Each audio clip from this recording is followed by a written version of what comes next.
কতজনকে বস্ত্র দান করবে?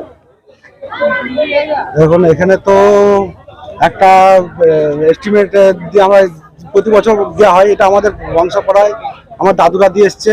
প্রথমে তো হচ্ছে অল্প অল্প দিত, আমার আব্বা যখন করেছে সেরকম সামর্থ্য মতো দিয়েছে, আমরা যখন দিচ্ছি আরও দিচ্ছি। আজকে ধরুন এস্টিমেটটা এখন বলতে পারবো না, এখন এই জায়গাটা এস্টিমেটটা আপনারা দেখতে পাচ্ছেন, এখন এই জায়গাটা কতজন দাঁড়াবে এই সংখ্যাটা আমরা লাস্টে বলবো, 500 না 1000 না 700 না, এটা আমরা লাস্টে এস্টিমেটটা কাউন্ট করে বলতে পারবো, এখন আর বলা সম্ভব নয়।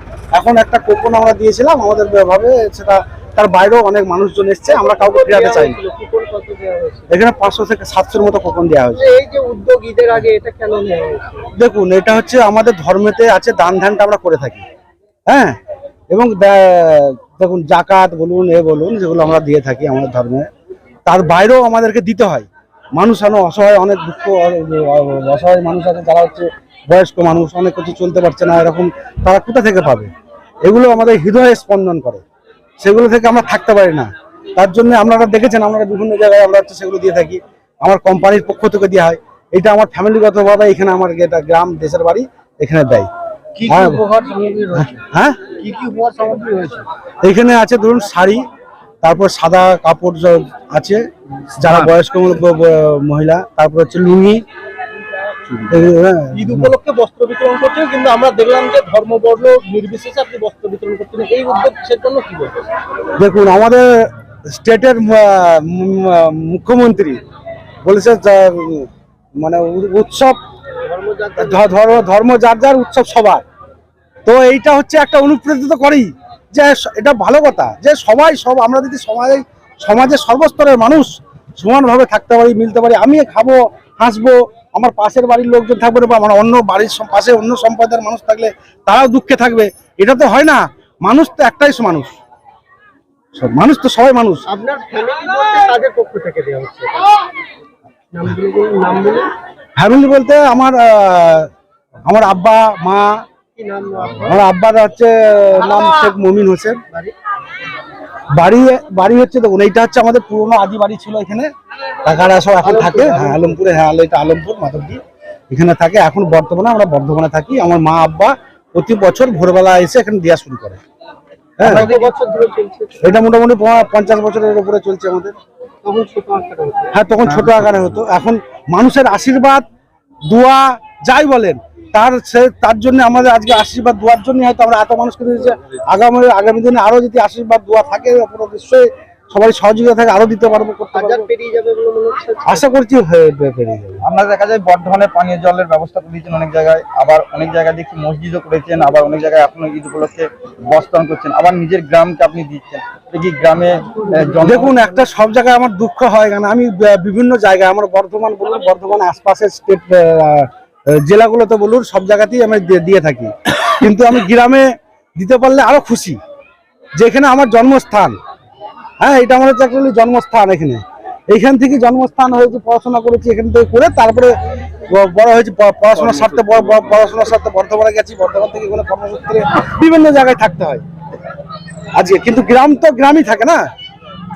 দান হচ্ছে একটি মহৎ কাজ, এই দান করে আপনার অনুভূতি কিরকম? দেখুন এই অনুভূতিটা বলে বোঝানো যাবে না, এটা কি অনুভূতি হয়।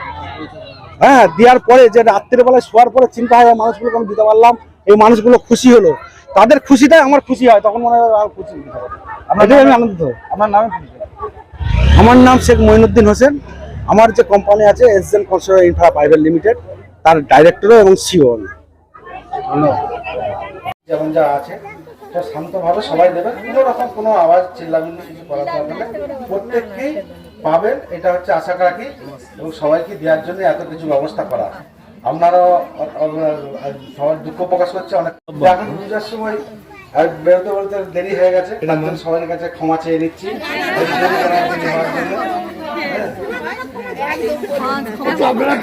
বসে গেলাম দাদুর জায়গায় শুরু করেছে, যতদিন আছে আব্বার মা মাইক করে শুভেচ্ছা আনন্দ সকলের সঙ্গে ভাগ করে নেওয়ার জন্য সামান্য সেইভাবে তাই সকলকে বলবো ওনারা দোয়া করবেন যাতে পরে আরো বেশি বেশি করে আমরা দিতে পারি। সামনেটা একটু পেছো আপনাদের দোয়ায় একমাত্র কাম্য। পরম করুণাময় আল্লাহ তাআলা আজকে হয়তো এই জায়গায় তোমরা আসতে পারো, তোমরা চুপ তাহলে বেশি বেশি করে দিতে পারি, তার জন্য সকলের কাছে আশীর্বাদ কামনা করছি। আমরা মঈনুদ্দিন লালটু যে আমাদের এখানে এসছে, সমস্ত মানুষ খুব খুশি হয়েছে।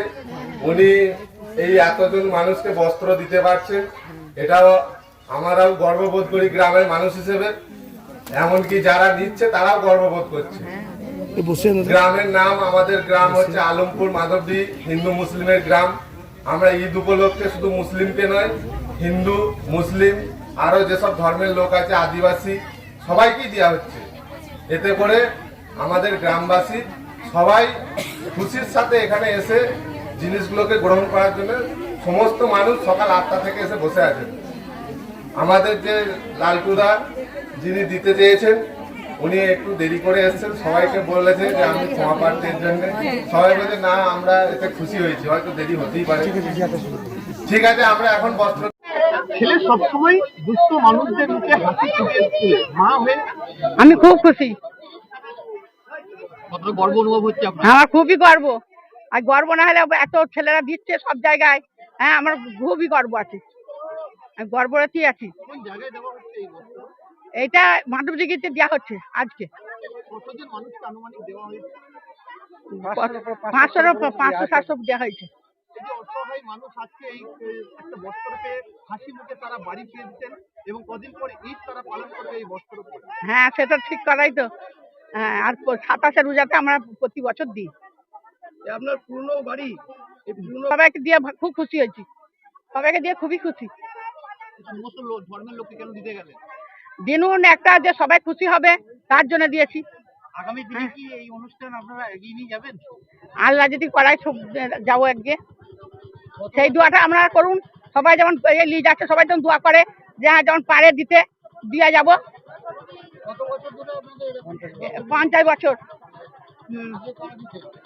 আগে আমার শ্বশুর মশাই দিত, শ্বশুর মশাই দেওয়ার পরে আমার স্বামী দিচ্ছে, ছেলেরা দিচ্ছে, এই সব দিয়েছে।